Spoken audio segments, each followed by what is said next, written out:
Today, let's do something a little bit different and a little bit the same. As you can see behind me, we got a Winnebago. This is a smaller one. I believe it's called, Vista there. Actually, we're not doing any solar installation on this, at least not yet, but we are installing a battery shunt, the Victron BMV, and just reviewing the electrical system that's in there, and it's a little bit weird, so let's take a look. This customer purchased this Winnebago Vista from a previous owner, and the previous owner did some things that made sense to them, but I'm not going to say is wrong or bad, but just a little different. And we're going to clean things up and simplify things, but first let's talk about what they did. In this cabinet here, we got a bunch of wires, and we've got a 2-position switch there. And what they actually have going on is a battery bank. This combines 2 battery banks. The customer can choose which battery bank they run different things off of. And they also did something also a little bit unique. There's a switch up there that runs one inverter, and that inverter powers everything in these upper cabinets, including there's a TV up there. And then there's another inverter in this compartment that runs some other things in there. And then the battery banks, you got your standard battery bank here. That's fine, 2 batteries. But then they put 2 more batteries in this compartment. What the customer told me the thought behind this was that, well, you'd run one battery bank until it got low, and then you'd switch to the other one. But the problem is when you combine the battery banks at some point, then they kind of end up leveling each other out. And I think I'm not seeing any plus sides. The only potential plus side could be they're using a 180 watt solar panel. And the thing with lead acid batteries is they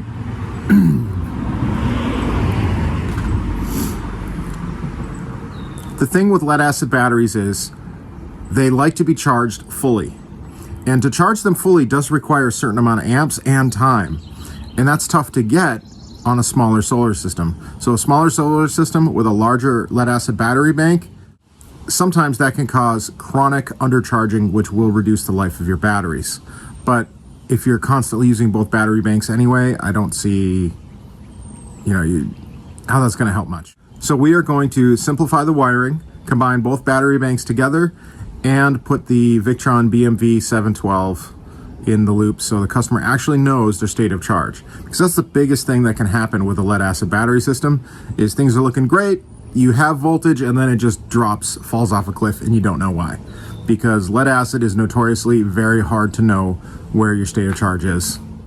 So my plan first is we're gonna get that BMV installed, and what I'm gonna have to do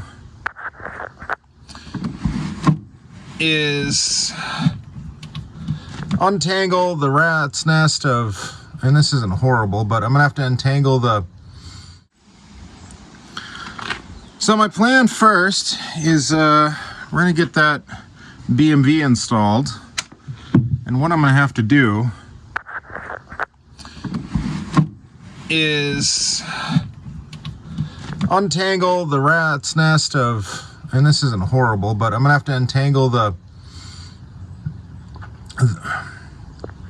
first thing I'm gonna have to do is untangle kind of what's going on here and in here. And I don't know if I'm ever going to 100% be able to do it, at least not within a reasonable time and or budget. So what I'm going to do is install the shunt back there and just start, both of the battery negatives are going to come to here, and then make sure all the negatives end up on here, or the load negatives end up on here. And I may just push this to the chassis ground along with all these negatives. I'm gonna have to do some kind of jumper or something to get it over there, but basically my goal here is to, the way you have to install a shunt is the battery negatives go on the battery negative side. See where it says bat only? All you gotta do is just make sure all of your negatives to your battery go there first, nothing else, then everything else on this side, and this will do its job. So that's what I'm gonna do. Got a couple of things going here. We've got the main negative from this battery bank running to that negative, and then I think I'm gonna run a straight new negative from the other battery bank to the battery side of the shunt, and then let that one be the remaining one. And then I ran the data cable for the BMV up through this little existing hole for an outlet here. So that's working out good. Love it when a plan comes together. Getting ready to put the BMV monitor in. Gonna put it right here. And always make sure you know what you're drilling into, because there's a copper gas line right there. I had to bend it out of the way a little bit. So it was pretty close to here. Just pushed it away a little bit. I think we're gonna be in good shape now. If this video gets out, we didn't die. Hey, there we go. That looks pretty good. Now we just gotta program it. And you can do that through this interface, but don't do that. We're gonna use Victron Connect, the mobile phone app for that. All right, here, I'm about wrapping up. Got things somewhat buttoned up in here. So, got the grounds all going to the shunt. And got the shunt installed here. And the other thing I did, you see the two red wires coming off of the shunt there. I ran one in that other compartment to the start battery right there. So now they'll also know what their start battery situation is like. Nice thing about the BMV, that's what the 7112 means. The 2 after that means 2 inputs. So the other thing I had to do on here was program the capacity.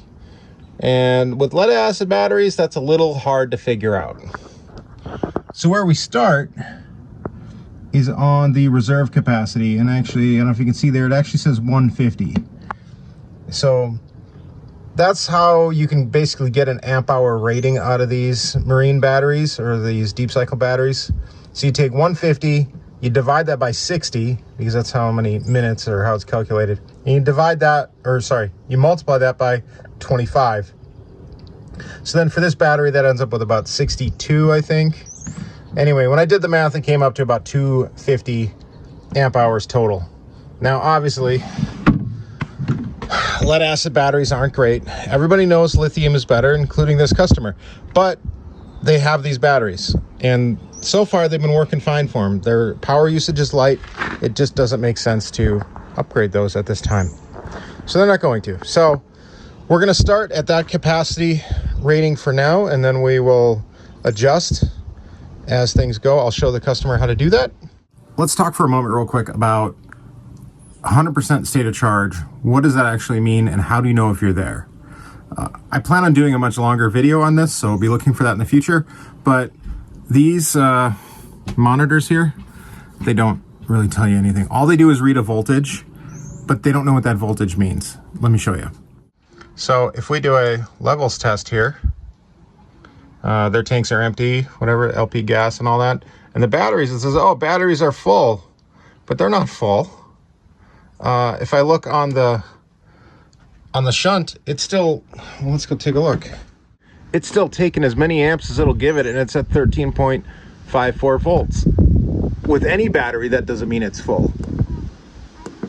But let's go to, see, I set it to 0 because I want it to. I want this to sync to 100% when it's actually full.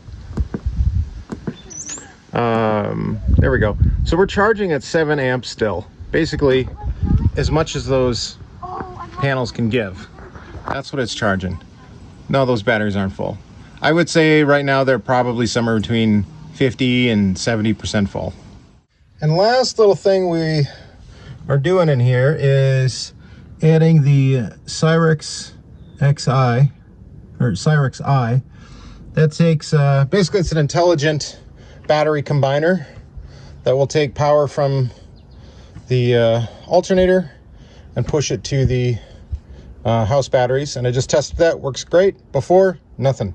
And actually before it was in here. Some of you may have seen that.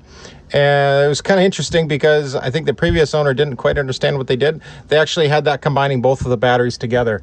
So I don't know if they ever actually combined. The other thing I wanted to touch on real quick is, so they have a Zamp Solar fold-out panel kit, and actually it's still like June 24th, 25th, something like that. So it actually doesn't make sense to tilt them that much.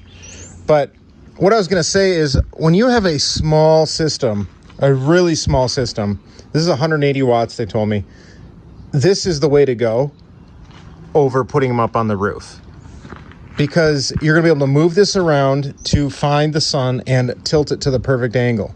Now, if you're looking at 600, 800 watts, put them up there and put as much as you can up there. You don't want to be messing with all this. It's better off, once you get to that size of a system, just cover your roof and be done with it. We've had that conversation with this customer and they're on board with it. But again, it's just about when and where and how much and when do you want to spend that money, because it's not cheap. But I think that's going to wrap up this one in particular. We've had a great time working on it. Thanks for watching this long. We'd love a subscribe. We love hearing from you down below. So from JD, myself, Sean, sometimes Levi. He was supposed to come out to help with this one, but surprise, surprise, he was probably sleeping. So, all right. You guys take care. See you next time. Bye.